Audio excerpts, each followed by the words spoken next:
Now she's accused of doing something similar that we're seeing play out right there in the middle of the courtroom in front of everyone. Allegedly, she did it to a prison guard while she was getting medical treatment behind bars. Now, according to the criminal complaint in that case, the guard was hit in the head with a medical tray, heavy medical tray. She had bruised ribs and was exposed to pepper spray. Now, Schabusiness was apparently laughing during this incident. Her preliminary hearing is scheduled for February 7th on this case. So we're asking the question, how do you handle a prisoner like this? And we're bringing into our discussion forensic psychiatrist Dr. Carol Lieberman.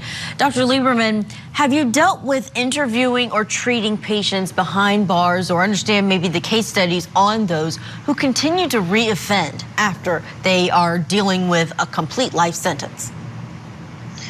Yes, I have a lot of experience dealing with prisoners behind bars. And the thing that people don't realize often is that if they committed a crime, a horrendous crime like this one, where there was obviously so much rage when she dismembered, she didn't just kill her lover, she dismembered him, into lots of little parts.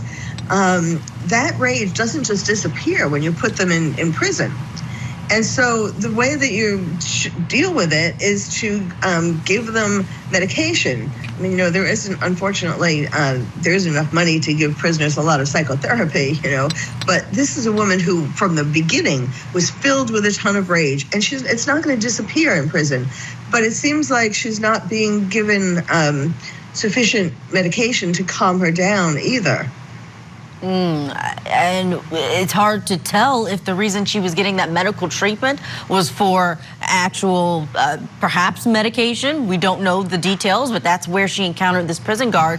And Dr. Lieberman, when you're hearing about segregating the prisoner, I'm thinking about solitary confinement and sometimes how the impact of that can be on how they behave. Your thoughts on not only that, but if someone's serving a life sentence, do you see a difference in how they behave behind bars when they don't have an opportunity for parole or good behavior?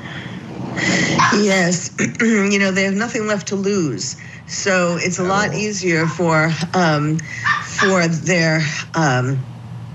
it's a lot easier for them to act out, because how much more punishment can they get?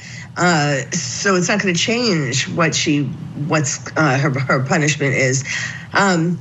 But it's interesting. I wanted to be clear about something I said before. She may well be under some medication, but the problem is that there isn't enough time to see them frequently enough to regulate it and to do some of the more sophisticated kind of things that you can do on the outside, like continuing to see them a lot and all of that. So yes, there is, and of course, being in isolation, that does have that alone has significant mental health effects. So that is not going to be making it any better. Dr. Lieberman, I want to ask you real quick. We only have about a minute left, but the laughing that we see from her when she is in the courtroom, when this happened, even the attack on the prison guard, apparently she was laughing. What does that say to you? Because those of us watching might think just evil. Yes, what it's showing is that she's in her own mind. She's finding this funny, she's kind of happy with herself. But this is what she said at the beginning about, do you ever feel like you love somebody so much you have to destroy it? That has to do with abandonment.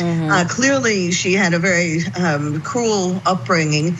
And it's like if she loves something, she has to destroy it because she doesn't want it to abandon her. So she's having all these psychodynamics, all these things, this conversation in her mind. Right. And that is what she is laughing about and acting out.